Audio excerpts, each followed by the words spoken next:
coffee. Paulie Malinaji, how you guys doing? I got the coffee. The espresso is ready and brewed. Jimmy, you got your coffee out there too? I got my coffee out here in Cali. I never call it Cali Perfect. though. I don't know why I We're, just we're call it doing, Cali. we're doing. That's all right. You're in Cali. It's all right. It's Yeah, all I right. mean, I was just telling Paulie I watched a Bronx Tale for the first time last night, and I just wanted to start Can't with believe, bro. How old are you? I'm 26. 26. That's 26 years too late, bro. Because that movie was already made when you were born. So you should have been watching it in the crib already. Literally in the crib, you should have been watching that movie. I You know don't.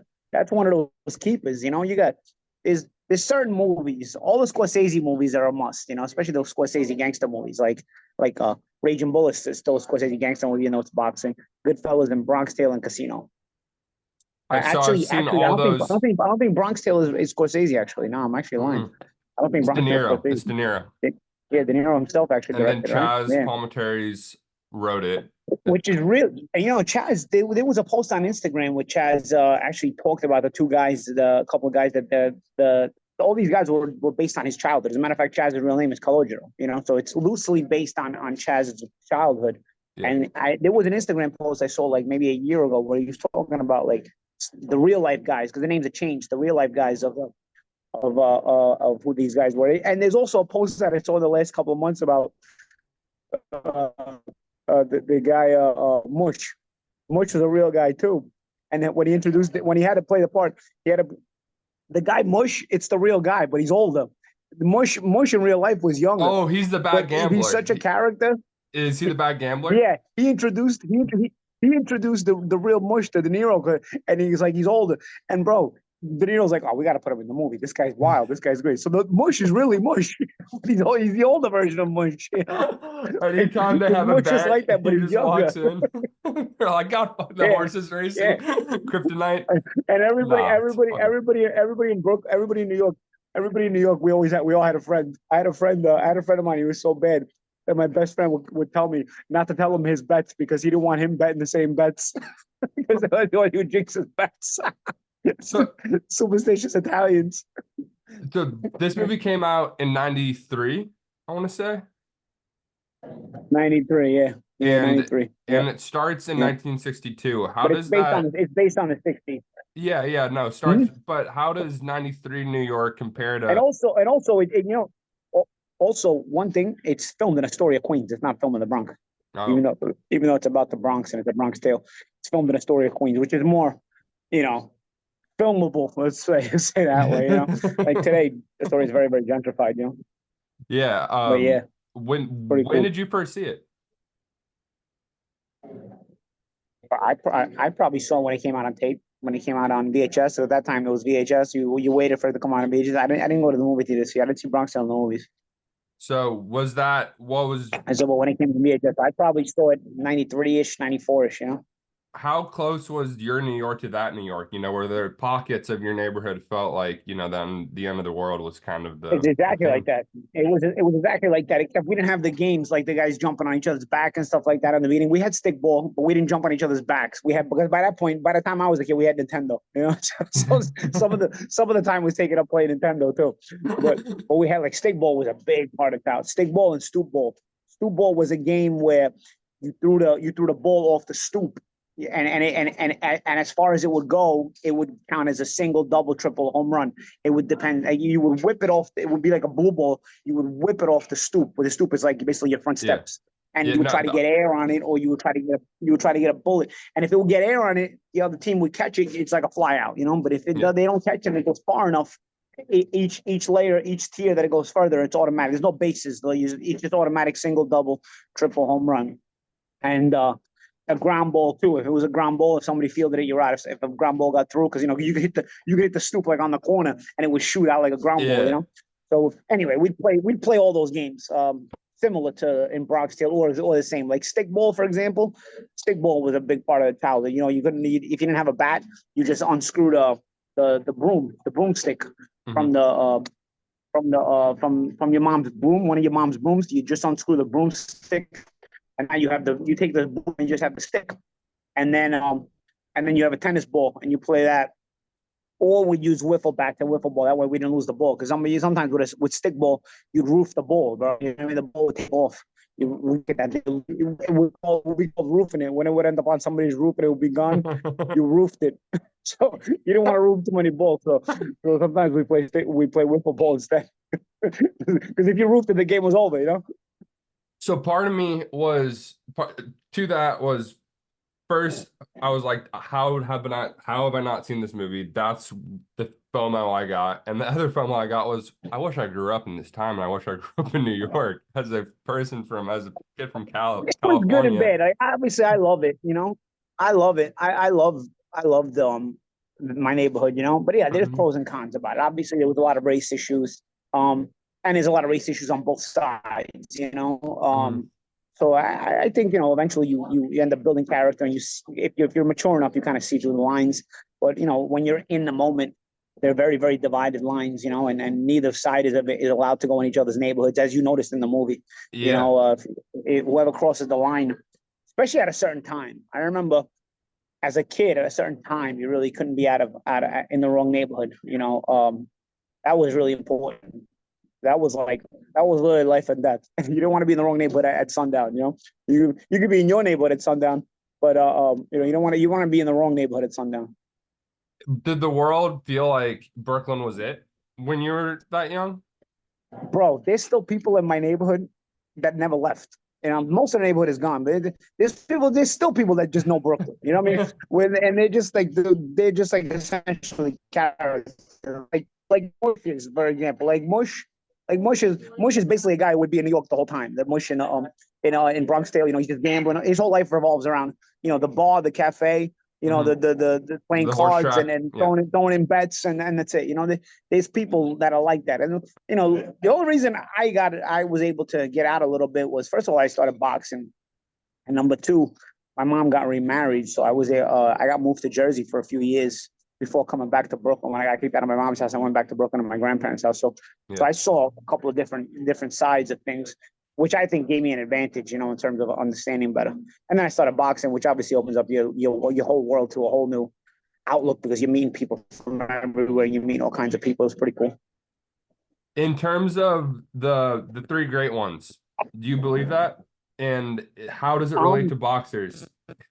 I think, you know, I think there's certainly, if you get around enough, you're gonna have three that you probably look back and say, man, you know, like I feel like I don't know, man. I feel like I've been more of a like, I wasn't so good when I was young, you know. So yeah, I probably had some good chicks. I probably had two, three good chicks that, you know, I probably did wrong, you know, that I looking back, I regret, you know, that. Especially if you have a daughter, you think yourself to you like, wow, man, like, you do things like that, you know, to somebody raises a daughter really well, and then they meet some scumbag guy, you know. And then sometimes I feel guilty about that. And then of course you got your animals too, but your animals, you know, those are your animals. You know, you meet them.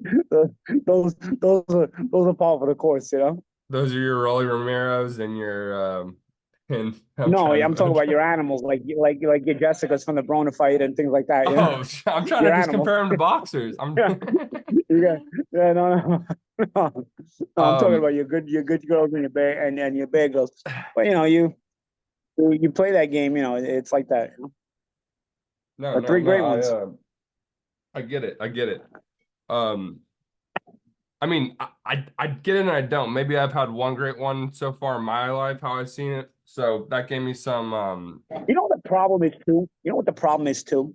Well, especially when I was younger, I grew up in a culture where like you have like your wifey, and then like you do whatever you want on the side, you know.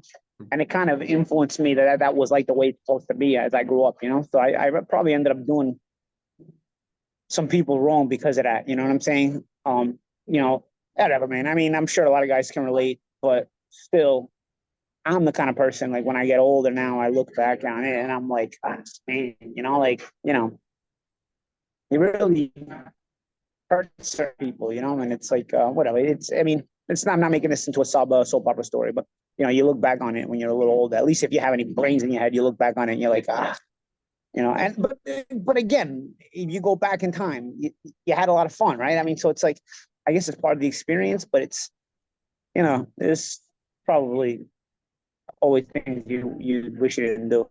So there's two tests in the film to find out if a girl's a keeper or not.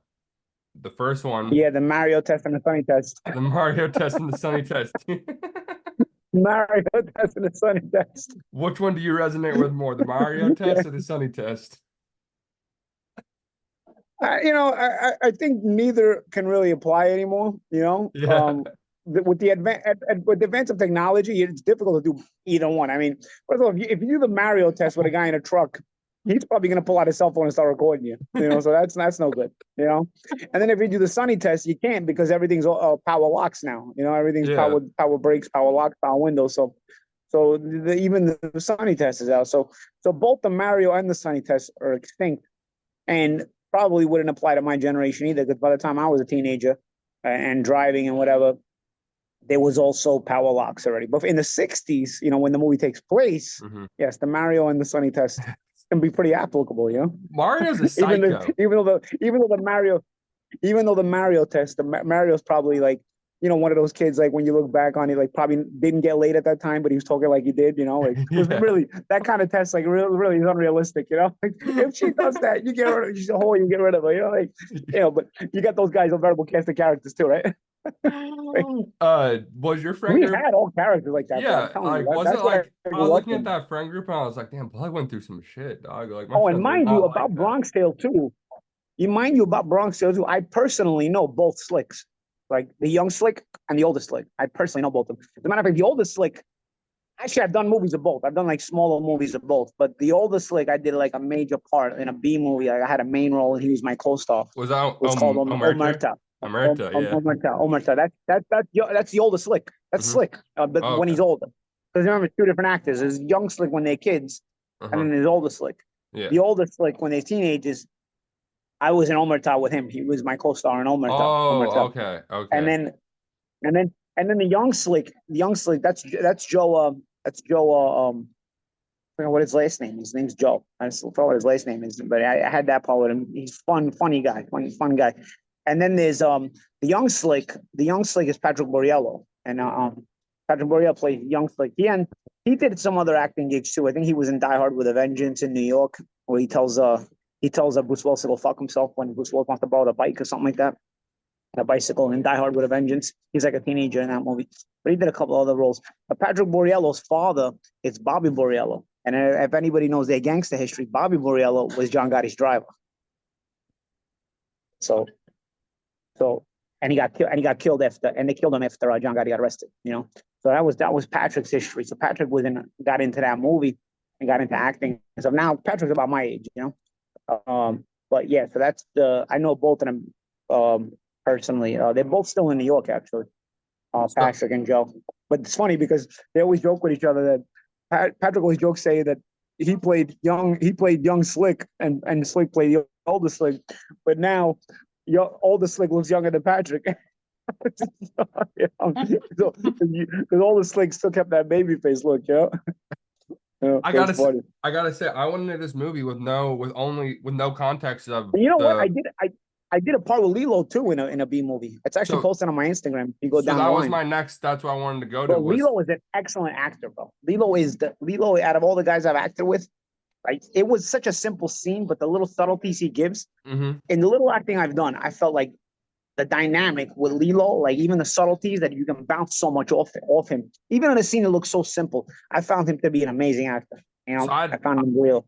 I didn't know about the baggage that he kind of got after this, and he kind of resonates with the wasted talent theme of the film in a way. And really does. I didn't have that going in, and I'm happy I didn't look anything up. So I saw it with.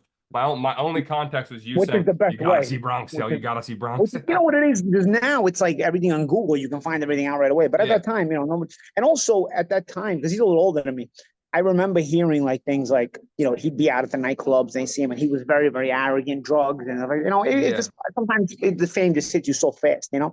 But I know Lilo, man. Lilo changed a lot, man. Lilo is I text Lilo every once in a while, you know, like. I see him on podcasts now, Obviously, nobody's perfect. Nobody's going to be perfect, you know, and it's easy to judge when the shoe's on the other foot. I feel terrible, obviously, for what has happened with everything, and I mean, he does too. But he's changed. And honestly, it's very difficult because he's burned a lot of bridges. You know, he hasn't gotten a lot of roles since. And I'm telling you, Lilo is a great actor. I mean, He came up for about 5 episodes on The Sopranos, he did, season 2, and that's kind of where I recognized him. I'm like, I've seen this guy before, and then yeah. Well, everybody did Sopranos except me. there had to be a part for you in there somewhere in 03. But you were, you know, it's funny when it ended right before Kodo. So yeah, but you know what? When it's funny, when I turned pro in 2001, and it was right in the heat of Sopranos time. You know, it was 2001, and I remember I signed. I was going to sign with Lou DiBella, which I ended up doing. And Lou DiBella had just left HBO Sports, so he was a major player at HBO Sports. He was basically like what Steven Espinosa was to Showtime Sports. Lou DiBella had been to HBO Sports. He grew the brand very well, and so when he left to become a promoter, it was big news. So when I signed with him, it was actually like a big deal. And he was making like he was going to get me on Sopranos because of his HBO connections, because he had worked at HBO. And bro, I took him seriously. At that time, I didn't know he was a bullshit artist at the time. You know, later on, I found out like 95% of what he says is bullshit. But a naive 19, 20-year-old kid, you've got him in your office trying to sign him, and you say that, and he knows, and that 19, 20-year-old kid knows that you were a monster at HBO. You know, he did great at HBO. I'm thinking, in my neighborhood, that would have blew me up better than anything in boxing. And he was saying that, and I was like, I just know, I'm from Bensonhurst, and at that time, Sopranos is hot, and the entire neighborhood's Italian. Sopranos was like the major thing in Bensonhurst. Everybody would talk about like that the last Sunday Sopranos episode, because it was on every Sunday night. Yeah. And it was like this, everybody was talking about it. So, bro, if I would have got on Sopranos, bro, it would have blew me up better than anything in my neighborhood, better than anything. Bro, he mentioned it. He never even attempted it, bro. This typical like BS artist, But I remember at that time thinking, whoa, bro, this guy's gonna get me on Sopranos. Thing is gonna be huge, It probably was a role for me, but he never, nothing ever came of it. It was never even brought up again. Would you have played a boxer? Is that what you want to play, or would you have done anything? No, man, I would have played like a neighborhood. Hey, listen, all my acting gigs that I have done, all little B parts and stuff, I'm basically like a street guy and everything, like, because I grew up around that, like typecaster. Not to say that I was like, Mr. Killer. I grew up around a lot of people like that, I want to see you as a substitute teacher. And I grew up in a neighborhood like that. Everything's done. I mean, literally, even in like Blue Bloods, I was like a dry snitch, like low life street guy, in Blue Bloods, when I did my Blue Bloods episode. Yeah. I didn't know you were in Blue Bloods. In Gravesend, I'm like a crazy street guy in Gravesend. In Omerta, I'm a crazy street guy, So it's like I played a lot of those roles. I guess, I don't know, typecasted, the Italian American, the accent that not a lot of people have anymore, So yeah, I fit the role, but whatever. They were fun. It was fun. Acting's fun in that way. You can play pretend a lot of it. I guess it'd be kind of fun. Like I'd love to see you play a different role that's totally not like there's not a typecast role for you. Well, that's where when you start acting, that's where you really appreciate actors that could do that. Obviously I'm the actor I could play a New York role, right? An old school New York role, because I have the accent, I have the look, the mannerisms, right? But then you start looking at like, well, if you got to be a real actor, you got to play different roles, right? You got to know how to have that. What is that called? What is the word they used? When you could play both sides, it's there's a word in acting, acting range. I think range or something like that. Yeah, so you gotta have range. You start to understand those things when you start acting, and then you start to appreciate people like that. I remember when I started acting, again, just on the side. It's not something I would ever pursue, but it's fun when it happens. I don't know when I started doing it. I remember appreciating Johnny Depp a lot. I remember Johnny Depp played Donnie Brasco, which is like a New York guy, like that. I can relate to that kind of character, and having seen him. And then he's also playing Willy Wonka and Charlie the Chocolate Factory, and he's playing Pirates in the Caribbean, and he's playing. And then I was like, that's crazy, bro. That is amazing, bro. You know what I'm saying? Like, you start to appreciate the range of guys, because if you look at it, some guys get typecasted and they kind of the same guy every time, And you love it because like, especially if it's my kind of movie. Like Vince Vaughn is the same guy in every movie, but I love it because I think he's hilarious, But he's the same guy in every movie. Robert De Niro pretty much was the same guy in every movie until he started going a little bit towards the comedy. This was the first time I've seen him though as the other guy, like not the gangster. Yeah. But really, I mean, that was typecast, but it was a great typecast for him because he played such a good role. But yeah, I mean, he was pretty much the same guy. Bro, Robert De Niro didn't even have to change his accent. Like, and he's always got a New York accent, even when he played the Chicago Jew in Casino. He never changed his accent. Like, if you notice Yeah. Joe Pesci for that role changes his accent a little bit. He goes into he slides into the Chicago accent more so than the New York accent. Obviously, which is work for him because the New York accent, he's from Newark, so he probably has closer to the New York accent. And in Goodfellas, you see that. And in Raging Bull, you see that. But then he goes into a Casino and he's got to like really enunciate his R's a lot stronger because in the Chicago Italian American accent enunciates their R's a lot stronger. And he does that. I remember in the scene where he tells the guy, "I'll crack your fucking head open." He says, "You're like really strong." And I can remember like I was like, wow, it's like they didn't catch that, you know, like he's adjusting his accent to the Chicago side. Meantime, De Niro, same guy. And you still love it, but it's the same guy. Which makes you think, how the hell did Ray Liotta get so much credit for the role he played in Goodfellas? He never fixed his accent.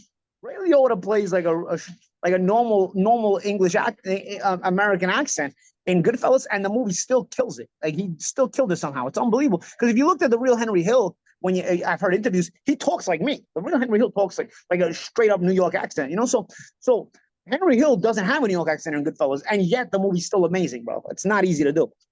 I got Made Men right here that I'm working on right now. Oh wow, from the Henry Hill, is that the Henry Hill? It's by Glenn Kenny. But I'm sure, but the movie comes from Henry Hill because you know without the snitch, that's the one thing you realize. Without snitches, you wouldn't have these movies. Yeah, you know? yeah. No, I mean, I was doing some research. I was listening to I think it was an old Ray Liotta podcast where he's talking about Henry and him after all the Goodfellas stuff, and he was in Venice. He was homeless in Venice at one point. Oh, Henry Hill? Yeah, he was just like bumming around Venice. He was a degenerate. He was a degenerate. He was a rat. He was, it was that doesn't surprise me. I mean, it's hard to respect things like that, but I mean, nonetheless, the movie was good. It was pretty good, It was good, but yeah, a lot of people went down for that, And it kind of parallels. I'm not saying Ray went on the same. He kind of had a better career than Lilo, but it was a similar kind of like you thought this guy was going to be the next big thing, and Liotta, he played that part next to these giants. He had several parts though. He was in several parts though. Nothing like Goodfellas ever again, but he was in a lot of parts though. I've seen Ray Liotta in several other movies. After Goodfellas, but Goodfellas was the one, of course, So I got a few quotes. You ever seen My Blue Heaven? My Blue Heaven is like a spoof of basically the Ray Liotta character in Goodfellas when like he's in witness protection program. If you ever see My Blue Heaven, it's with Steve Martin, and it's just basically like a spoof. It's parody, and it's like a spoof, and it's if you don't know, you won't catch it. But if you've seen Goodfellas and you know that the movie's a parody off of the witness protection program life that now he's in, Steve Martin is basically playing Ray Liotta's character and like in the witness protection program, and like it's funny. It's like a totally spoof silly. With My Blue Heaven, it's pretty funny. Yeah, it's something to watch if you're a Goodfellas fan. It's something to watch just to laugh about it. It's kind of spoofy. It's with Steve Martin. It's with the guy from Honey I Shrunk the Kids. What's his name? What's the kid? I know he stopped doing movies. He's in that movie too. I know. He's also in Spaceballs. Yeah. He's in Spaceballs. Yep, exactly. Exactly. And my dinner with Andre. I can't get the fucking name. Why can't I get his name? But people at home will know. I mean, if they're our age, they'll remember because he was in a lot of movies back then. Yeah. But I just want to run through some quotes real quick. First one: Fat Jojo, his shadow once killed a dog. Yo, and those stories are true. Like, not true, but what I'm saying is the fact that Italians would exaggerate stories, bro. You'll get like a story like this, and then it'll be like a game of telephone. In the neighborhood, it'll grow to like this. No matter what it is, it could be bad, it could be good. It'll start like this, and it'll grow into this in the neighborhood. Like that's how Italian neighborhoods work. Exaggeration on top of exaggeration on top of exaggeration. Rick Moranis. Yes, Rick Moranis. Yes, exactly. Yeah, he was in that. Yeah, check out My Blue Heaven if anybody hasn't seen it. If you're a Goodfellas fan, it's just a spoof if you want to live. Sonny had 5 fingers, but he only used 3. We only used 3. Yep. Yeah. And you know what? speaking of that, that was in the scene when Joe Pesci's in it too. Joe Pesci's a small role in Bronx Tale. So he gets See? in the head, and then he comes back at. Well, I won't. Yeah. If you haven't seen it and you watch this Yeah. channel, If you you're haven't like, seen it and you watch the channel, you should be ashamed of yourself. I'm ashamed Everybody of who watches this channel should be watching all those movies.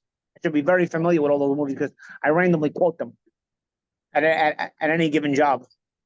Brooklyn is far, East New York. That was kind of that stuck out to me because I was like, she's talking like she's from Brooklyn, and he doesn't even know like where that is. Oh, what? When he meets the girl on the bus. Yeah. And she's from Brooklyn, and he's like, "Where's that?" Brooklyn and the Bronx are far. Yeah, of course. Yeah. And then the door test, obviously, the quote about boxers, Rocky Marciano. And then we got in the heat of passion, the little head tells the big head what to do, and the big head should think twice about it. Nobody told me this. Yeah, I've heard different iterations back. Joey also. That's when Robert De Niro, the father's talking to Lilo, talking to see about Joey also because he's saying Joey also because Theta doesn't want to tell his father that he's talking to about black chicks. So he says Joey also is talking, and he wants some advice. So my parents have been together since they were in high school. So I think there's some reasons I've never heard some of these quotes from my dad, but I'm like, I'm gonna call him later today and be like, hey, you should have shown me this movie. I don't know what, there's so many lessons in this I could have learned before going to college. What about now you can't leave? Yeah. Is that what with the biker scene, right? Yeah, the biker scene, yep. Did you notice Rob Schneider in the biker scene? Is he in the biker scene? He's one of the bikers. Right. He's one of the bikers. I didn't notice him at all. Yeah. He's one of the bikers. Rob Schneider is one of the bikers. One of his early movie roles. Did those bikers ever roll through? I thought that was more of a West Coast thing. I didn't know bikers would ever like go through that part of Brooklyn. There's bikers on the East Coast as well. I heard from Chuck Zito, because Chuck Zito was a big biker guy, and he had a lot of street credibility. Chuck Zito, and he wound up in Hollywood. Sure, you heard of Chuck Zito, no? You know. I've heard the name. He was in Oz. He was in Oz. He was in a lot of. He had a recurring character in Oz. Oz is on my list. He was a recurring character in Oz. But anyway, Chuck was a real life street guy. He was head of the Hells Angels and stuff like that. And he told me that the head of the motorcycle gang in the movie actually was a real life motorcycle gang member. But he actually died before they made the scene. Before the movie came out, he died in a motorcycle accident. So that guy who plays the leader of the motorcycle gang that gets beat up, he was a real motorcycle gang guy, and pretty important guy in that. And he died in an accident. So De Niro was grabbing everybody before the movie came out. So he had a real life guys. He wanted. He was grabbing everybody in real life. That's what makes this movie so. That's why it feels so real. And even the dice scene. I mean, the dice scene for me in the basement is one of the best scenes in movies. I could watch that movie that scene constantly and just never stop laughing at it. You told me about your dice stories. Cakes, so Frankie Coffee Cakes not being allowed. Because Italians are very, very putting people in the room. And Jojo the whale constantly breathing on Sonny. And he's getting nervous. And then Mush just for being around. Mush, nobody wants Mush around when they're bad. So he's gonna mush their bet. He's gonna mush somebody else's bet too. But Mush is basically an expression behind Americans use to say like a guy who's got no luck. He's a mush. So that's why the guy has the nickname Mush. If you're a mush, you basically water out of if you jump off a boat. You can't hit water if you let alone hit a bet. So that's why Mush got thrown in the bedroom too. Nobody wants him around when they're betting. So if you had to, we'll kind of wrap it up with this. When you were going into boxing and you're in your 16, 17 age, 98, how much did you take that quota? How much did you use this movie at all for motivation as a way to not waste talent? Well, maybe not waste talent, but because you didn't waste talent yeah, but boxing was my eye opener to the rest of the world. Otherwise I would have probably risked being one of those characters in the neighborhood that never leaves. So, Paulie, you can fight, but yeah. So there's a lot of those guys. I'm telling you. So boxing was kind of my window to the rest of the world, and it opened me up to a whole entire world where my world wasn't just. Matter of fact, because of travels through boxing, I found out that my world was the cast of characters. I thought everybody else was not normal, and I was normal. My neighbor. I found out through travel and everything, and just because of boxing, I travel all over the world, over the country. I realized that the people in my neighborhood, people didn't really realize they exist. You know, that was our conversation with you. Is they thought like, yeah. And it's funny because I learned the same thing about like cholos in LA too. I thought those were just movie characters. I didn't realize like cholos in LA really were a thing and really existed. So you know, again, I found out about myself the way my case of characters are viewed for the rest of the world, the way I view the rest of the world. It really opened me up to new learning experiences. But it was funny. But yeah, I think, you know, you waste talent for sure if you don't get out there and see the world. That's for sure. By the way, everybody, make sure you get yourselves one of those hats. Hey, we've been bragging about my side piece. The side piece hats are going fast, guys. They were actually turned out to be more of a hit than we expected. I'm thinking, since I want to get you to wear one, I'm gonna get relaxed. I'm a fighter too. That's a big one. Relax. I'm a you know? I feel like people. You know why I said that though? When I said that, I was trying not to get arrested because I'm working. If I get arrested, I'm gonna lose the job. You know, so I'm like, relax. I'm a fighter. Like basically, I was trying to let him know, like, yo, I'm just promoting a fight. You know, like, I'm like, this asshole's gonna arrest me. But you know what's funny? The cops later in the day, because I was, you know, they let me go and I was working later in the day. A couple of the other cops from the police department were all over the area the whole weekend. Yeah.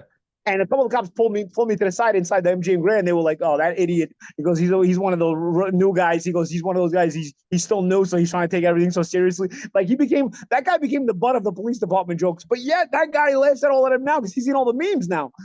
Yeah. But that guy was the butt of the jokes the rest of the day in the police department, probably the rest of the week, or the rest of the month, you know, for taking it so seriously. But that guy's probably laughing at everybody else now because he gets in the memes and they didn't. I'm going back to your post because like I said, we want to invest into the channel. We want to get more stuff going and people like I did this. This is our top comment. You can't go through a Poly TV video without saying Brown took your girl. Yeah, well, you know, I think that like I said in another video, you know, it's funny because you learn a lot about public perception. Like the public perceptions of me, the main ones, I don't think any of them are true. Like the main ones were probably McGregor beat me up in sparring. Broner took my girl, right? I mean, none of that happens. None of that happens. So the main things, it's weird. Public perception can be really, really tricky. You know, that's why you can't really take it too seriously. You got to take it with a grain of salt. You know, because probably the things that people, the random casual, will resonate with me. Will probably get probably make them reach their own conclusions based on public perception, you know? Really interesting. And psychology. People are saying this hat's 12 years late. I don't think it is because if you're still commenting it, they're still commenting on every video. It's not late. Because who the hell knew it was going to get so big? And I think about it, right? I mean, in the moment, you know, what do you think? It gets so big with thanks to social media, thanks to going viral and everything. Absolutely. And I think we're hitting the right time. And you know what? Based on the interest we're getting from people, you know what, guys? It's hitting the right time because you guys seem to like it. We might make this thing go viral again. We're gonna do shirts. We're asking a lot of the comments want shirts too, so I'm gonna add shirts to the shop soon. But first with the hats, because are we allowed to like take a picture, like do a picture with the shirt? You know? Oh, we could do anything. We could. I mean. polytv.com. That's where you can find all the merch. I wanted to get into what a poll we put up that on YouTube with over 6,000 votes, or over 6,000 votes, and it was the best Southpaw ever. And 45% voted for Manny, 25 for Marvin, 16 for Pernell, and 13 for Terrence Crawford. But the majority of the comments were really for Pernell Whitaker, and he's a champ that I never got to really. If you're a real boxing fan, if you're a real like old school like historian boxing fan, you would have probably said Pernell Whitaker. I mean, Pernell Whitaker is really tremendous, you know, for me as a southpaw, because he's one of those slick southpaws. See, like Hagler's a beat the shit out of you southpaw, you know. So it's like it's less tricky. It just beats the crap out of you, you know. which is still amazing. Hagler was an amazing fighter. But when you think of southpaws, you think of tricksters, right? You know, tricky guys, you really crafty and tricky. I think Pernell, nobody was like that. As a matter of fact, I think Pernell, and I think probably Lomachenko. You know, Crawford is a southpaw, and he fights the majority of the time in southpaw, but he's a switch hitter, which also makes him super dangerous. You know, and the fact that he's a switch hitter. But Lomachenko and Pernell Whitaker for me are the most crafty of the southpaws that I've seen. Like, So very, out of very that crafty. list, you're picking But they're not. But of course, you don't have to be a crafty southpaw to be the best southpaw. You know, some of you, everybody has their preferences. I will say that newer generation will get more votes because the people that watch the older generation aren't so in tune with social media, so they'll get less votes. You know, because if you really, I feel like if you really know your boxing there, with respect to all of those guys, because all those guys are amazing, you'll probably say Whitaker because Whitaker is the trickster southpaw, crafty southpaw that you really gives you nightmares, you know. And Hagler is an old school fighter too, but he's not so much tricky as he was just like beat the crap out of you and then beat you with the submission type of southpaw, you know. So it's a little bit less stereotypical of a southpaw. Manny, honestly, I mean, you know, everybody already knows what I think of Manny. I mean, anybody with a brain and anybody in the brain with a brain in the head will agree with me. Yeah, everybody with a brain in the head will agree too. There's different ways to rate all of them. Crawford, you rate the 2 undisputed divisions. Manny, you rate the 8 division jumps. Marvin, like you said, I don't really rate the divisions because again, that can be manipulated with PEDs. But I rate when I watch you, like, just the trickiness, the craftiness, the ring IQ, and all that stuff. You know, like, and with me, Whitaker and Crawford in that group are tremendous. Hagler underratedly as well, but he's more beat the crap out of you guy. But Hagler still could be tricky the way he did create some of the angles to beat the crap out of you. You know. Hagler's one of the more fun. Hagler might be the most fun southpaw to watch. You know, like Hagler, there's not too many Hagler fights where you're not going to be entertained. You know. We also ran one more. Oh well, we have some comments from that actually that I wanted to highlight. Absolutely but not. Keep in mind about southpaws. They usually get a reputation for being stinkers and stinking out the joint. That's why Hagler also comes in to be important. He's a fun southpaw. Like, no, and I guess Pacquiao too to that degree. But Hagler was super fun to watch. Go ahead. So Sweet Pea, this is from Paul T. Rel 4149. Thanks for commenting. Absolutely not. This is in response to Pacquiao. Sweet Pea, hands down, stood in the pocket 2 to 4 inches, so you could not touch him. Great angles, elusive, slick, super slick. Didn't need the big KO, but he beat the fight out of you and frustrate. Great free movement with great feet movement. Yeah. Whitaker was a guy who didn't have a lot of knockouts, but he took control of the ring. If you watch a lot of Whitaker fights, he's a slickster. But he actually, in a lot of spots, walks you down. It's similar to Mayweather in that way, where even though he wasn't a big puncher, a lot of times Mayweather is controlling the ring and actually starts walking you down in big spots in a fight, you know? Whitaker actually was like that too. He dominates so much that he actually started to walk you down even without the heavy artillery, and could hurt you. And there were some key knockouts. I mean, the Hurtado knockout was super important as Hurtado was winning that fight. And when you consider Whitaker, you know, if it wasn't for the drug problems, could have probably done even more. And considering what the amazing things he already accomplished, and the fact that this guy had potential to accomplish even more if he would have stayed disciplined outside the ring, that leaves you just in awe, you know? I mean, that's a guy, he beat Buddy McGirt in 92 to take his big buddy's title. They fought twice. Yeah. Oh, they fought twice? Yeah, Whitaker, the first one was close, and Whitaker, the rematch, Whitaker won the rematch more handily. But yeah, it was a great era. I mean, the guy essentially beat Chavez when Chavez was undefeated. They just robbed him, you know. I mean, I guess now you can understand. I mean, you don't get out of the Alamo Dome alive if Chavez loses that fight. You know, they probably would have been a riot. So I guess they had to make sure Chavez didn't lose. You have firsthand experience with that in Texas. Yeah. Well, Texas and also California when Chavez Jr. quit and the beer started flying all over the place. You know. I just saw that clip. Have you guys ever met you and Chavez Jr. or have you guys talked in person? Yeah, we did fighter meetings with Showtime when he fought from Farah. That fight that he quit, that fight too. When the guy I got hit with a beer because of that guy. He had to quit. A beer landed on my head. You know, I had to hide under the table. The beer started flying all over the place. It was crazy. Mexican fans, the Mexican fans, you know what Mexican fighters are prideful. Mexican fans are prideful. If that guy quits, man, they will flip out. But somehow they still support the guy. I don't know how. Crazy. Who was the best southpaw you fought?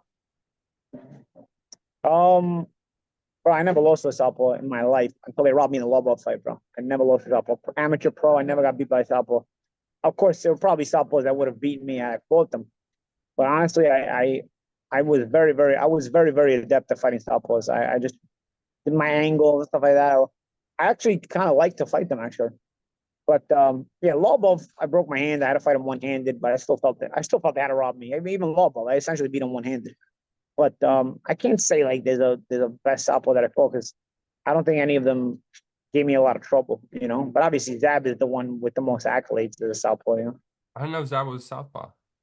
Zab, hell yeah! What do you? Are you mind? Zab is the main. Zab was like Pernell Whitaker Jr. when he was coming up. Okay. You got to cut that out of the video because they'll kill you. The fans will kill you. Fuck. What's the time snip on this? Whatever. I play the layman. I am the layman. I didn't know. Yeah. See, our relationship's different because I didn't know you before boxing. Yeah. I missed out. I have FOMO. You missed the entire boxing career. Yeah.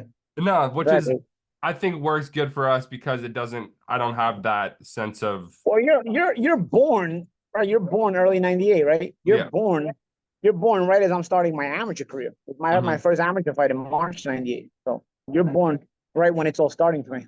But even my boxing fandom doesn't start till June of 2021.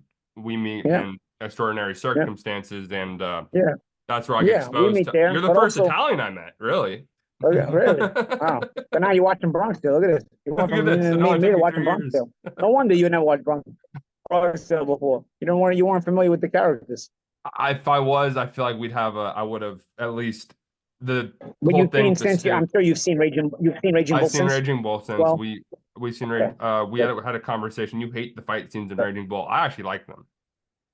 I think they're poor fight scenes, but it doesn't even matter because the movie's so amazing. It's like boxing is secondary. When you can make a really good boxing movie, boxing becomes secondary. Even Rocky, essentially. Rocky is such a good boxing movie that the fighting becomes secondary, you know? So it's less important. Is Rocky IV the best one? Rocky IV is my favorite one, but I don't know if it's the best one, you know? I have stories. I have funny stories about 3 and 4 because those are the first two I watched. I didn't watch the Apollo ones until later. And like I said, I mean, I think people know the story. With 3, I didn't even speak English. I was rooting for Mr. T because there wasn't a Mr. T cartoon in Italy. And I knew the guy from my cartoon that I used to watch in Italy, and I didn't speak English, and I got here. So I'm rooting for Mr. T, not understanding the language. I put up a pretty bad list for your favorite boxing film. We got 3,000 votes, and Rocky IV. I put up Raging Bull, Rocky IV, Creed, and The Fighter. I knew that list was going to be. That was not the best boxing list to make for movies. And Rocky IV won 59% of the votes, which shows I got to see the Raging Bull is my favorite boxing movie. But Rocky IV is my favorite of the Rocky movies. In terms of best fight scenes, put you in the film compared to fighting in real life, what would you say would be best fight scenes? Modern boxing movies are better. Best fight scenes like Creed. I think Creed sucks, but I think the fight scenes are actually good. But bro, I'll take 4 fight scenes and a great movie over good fight scenes in a shit movie any day of the week. I think Creed sucks as a movie. Maybe you're not the only one who thinks Creed sucks. This whole comment section. Maybe the first one was halfway decent, but that's about it. And it's sucked. But the fight scenes are very good in Creed. They're very well done. So essentially, that proves my point. A great boxing movie boxing still has to be secondary. You need a great storyline because if boxing is the primary thing and you have a garbage movie, then it's just garbage. You know, I think in Creed, the only thing that really is worthwhile are the fight scenes, but the movie sucks. In Rocky and Raging Bull, the fight scenes ain't really great. They're kind of unrealistic, but the movies are great because boxing is secondary. So you get caught up in the story. I feel like Raging Bull. I like the fight scenes in Raging Bull. I think I don't know if you watch film, you study film, you kind of get what he's trying to do with it. They're funny because everything lanes so clean in Rocky as well. See, the old boxing movies, it's either everything lanes cleanly or it misses completely. When really in life, boxing is both the shots that land are partially landed anyway. And very rarely do you have a clean shot landed. And very rarely do you have a guy who completely misses as well. You know, it's usually somewhere in the middle. So the new fight scenes and new movies, they play the gray area very, very well. I wanted to kind of wrap up with the state of boxing in 2024 because I have a video. I'm going to play it for you on the mic of you talking about at the end of 2022 and the fights we didn't see, and I just want you to listen. Okay. Some fights we didn't get in 2023. We would have liked to see maybe Usyk and Fury. We would have liked to see Crawford and Spence for sure. We'd like to see Haney and Lomachenko. Maybe we'll get that one in 2023. I think Haney and Lomachenko maybe has a better chance to happen than the other ones. You know what? No.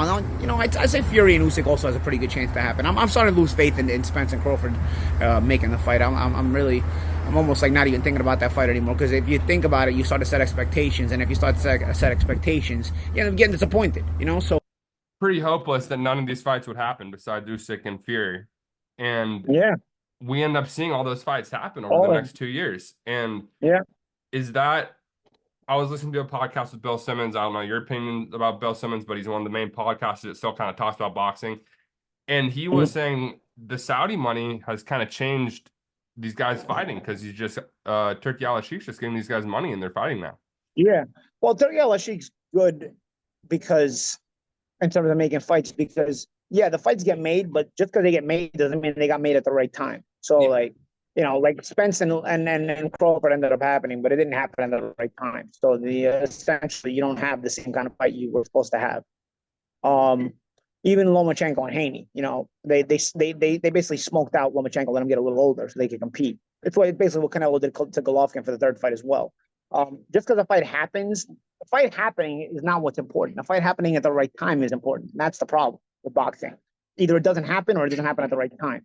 So you don't think Crawford Spence happened at the right time? I thought it happened at the end of the right time, right? Spence because Spence it was for undisputed. It would have been an undisputed match before that.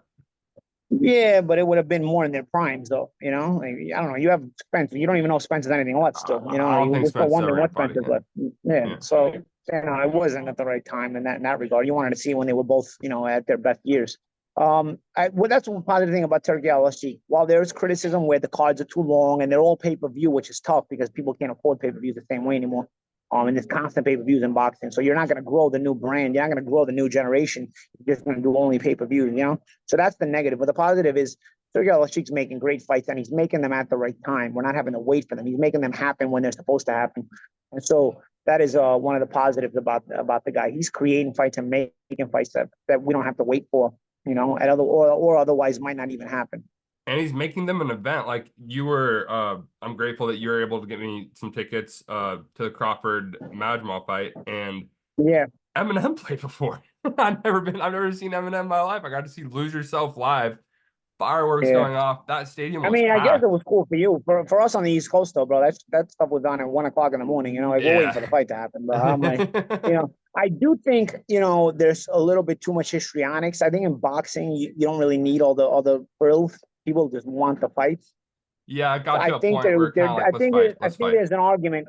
I think there's an argument where you could have told Eminem to stay home and kept the money in your pocket and made the card no pay-per-view, made the card just regular DAZN, for example, and save the money you paid Eminem and make the show a free instead of pay-per-view. And I think people would have appreciated that more. If you give a boxing fan the option, okay, we'll give you a performance by Eminem, but it's going to be pay-per-view, or we'll take Eminem off the pay-per-view. That way we can save that money and we'll make the fight a non-pay-per-view. We'll make the card a regular DAZN. I guarantee you, almost 100% of the boxing fans would take that option to not have to pay pay-per-view and tell Eminem to stay home. So that's the one thing. He's making great fights, and there's pros. Anything in life is pros and cons, right? It's not all positive and all negative. There's always something in the middle, right? So the in the middle is great fights, and I love the fights that are being made, and I look forward to continuing to watch them because they're amazing fights, especially for a big boxing fan like myself. But the other side of it is, are you making this so much of a show because is it about yourself, or is it about what are you trying to do with making this too much of a show? Because in reality, you need to focus more on the boxing, because otherwise you lose. It starts to get a little bit too filled up with unessential stuff. And one last part: do you think in 2024 we're better off than we were in 2022? That's kind of where I want to get with this in boxing. Yeah, I think so. Yeah, we made some steps. And again, going back to Sergey Alashik, he's a big reason for that. Sergey Alashik it's funny because Sergey Alashik is a big reason for that, and I believe ProBox TV is a big reason for that. ProBox TV is a major player in boxing right now. We're making better and better fights. We're making a lot of great matchups, as is Sergey Alashik, but we're doing it at a little bit lower level. but we have daily talk shows. Boxing has a home to where you get all your boxing content consistently on a regular basis, sort of like the old ESPN Sports Desk, Sports Center approach, you know. So I like that. And I think the combination of those two things, because you still have the big players, you still have PBC, you still have Eddie Hearn and Matchroom, you still have Top Rank and ESPN, but now you also have these additions here, really making things really interesting. I think ProBox TV makes things really, really interesting, and it's affordable, and people can always go to the hub for boxing, go back to ProBox TV and hear our discussions. Even if you miss the fights, you know, we see the fights. So the next week we're always chatting about them and talking about them on our talk shows and our news pieces, constantly, every day.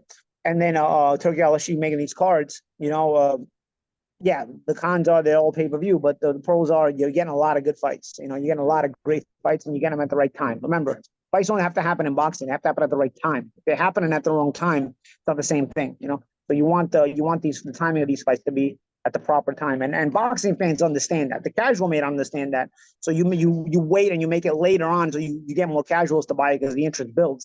But in reality, you're betraying the true boxing fan when you do that, because the true boxing fan knows if the timing of the fight is correct or not. So is Usyk Fury timed right? Huh? Was Usyk and Fury timed right? Was that good timing? Usyk and Fury timed right because Usyk wasn't a heavyweight, right? So he got there, and you know, he had to build up into the heavyweight division. You could say the same thing about Crawford and Spence. But Crawford was on a knockout streak to begin with, even at welterweight. So you kind of should have just made the fight earlier, you know? Usyk kind of really built into the heavyweight division. He wasn't knocking out guys like that, like to where you could see he was a real heavyweight. You know, he actually, as a matter of fact, I thought Usyk struggled when he first got that heavyweight division against Chisora early in that fight and things like that, you know? But nonetheless, speaking of that, so Turkey Alashik should get Chisora a fight, bro. Chisora is Mr. Titanium, bro. He comes when you think he's gone, he comes back, bro. That is one of the more, speaking of fun fighters to watch, he will go down as one of the more fun fighters, fan friendly. He's like a people's champion, bro. Chisora, man. Chisora for president. 2024, Chisora. So if Turkey Alashik calls you right now and says probably 20 mil, you're fighting Brenner again, you doing it? I always say I can't be bought. I don't know. I don't think there's any interest anyway. I don't think. Again, I'll always have like a little bit of a bitterness in my mouth about that. I know your stance on you're not fighting again. I know. There was such a potential, you know, like it was like we could have had a trilogy with the championship of the world on the line. If we were changing hands, we were champions, man. You know, like you do it later, it's not the same thing. You know, you just basically it'd be to sell some hats. you're just trying to recycle names that were at one time big, you know. But if you would have done that at the right time, bro, you had the championship of the world in our hands, bro. It would have been going back and forth in a trilogy. That's it. You had all the ingredients, and they still spoiled the sauce. Only boxing can do that. Only the political idiots running the show could do that. Or whatever. It is what it is. It passed already. So we'll end here with the theme of wasted talent. And in that retrospect, that's maybe one of the biggest wasted fights that could have happened in the 2010s. Yeah. Well, I mean, really, even Adrian Broner wasted talent too. You know, it was like a lot of potential that was there that, you know, he didn't get the most of himself either. So Adrian was very, very talented, but also very, very charismatic. But not always the nicest guy to people. I get it, but you know what? That also, you know, that element too kept you curious about him. You know, he's very, very witty, bro. That is the most fun I had promoting a fight in my life. Looking back now, you know, like that, nobody could really dance with me like that, talking trash, bro. Only Adrian could do it, bro. That's why. That's another reason Conor didn't want it with me, bro. I'm telling you, I would have smoked Conor in trash talking, bro. And that guy thinks he's witty, not witty. Actually, I give him credit. Conor's witty too, but I would have smoked. He's witty. Give him that. I beat Broner in trash talk too, and that was good ass trash talk. But you guys are on the Mount Rushmore of trash talkers and fighting for sure. It's you. I don't know, Floyd. I know Ali number one. Ali's the best trash talker because he's the president. Because he's the president of the trash talk, right? He's the one who first started, right? But then after that, yeah, I think me, Broner, McGregor, you know, because again, trash talking is not just talking trash. Trash talk is knowing how to be witty in the moment when it comes back to you. You know, that's true trash talk. You know, that's a true trash talker when you know how to be witty in the moment. Anybody can say anything, but how do you react when it's not scripted? When you get a response that puts you on the spot, you know? Yeah, I mean, you know, I got a little bit of. I mean, my stance isn't there yet. We know my stance isn't there, but I might just jab him to death. All right, Three Paulie. fights, Well, interesting events. I appreciate this. It's August, guys. What fights are there? Any fights coming up that you're looking at? Yo, I'm actually ProBox TV may be at Canelo Berlanga. We may go. Okay. We may go that week. Maybe Okay. I may be in Vegas. That's what the Any other Fully TV crew, check us out if we get that. I believe we're trying to get to Canelo Berlanga because I can meet you out there.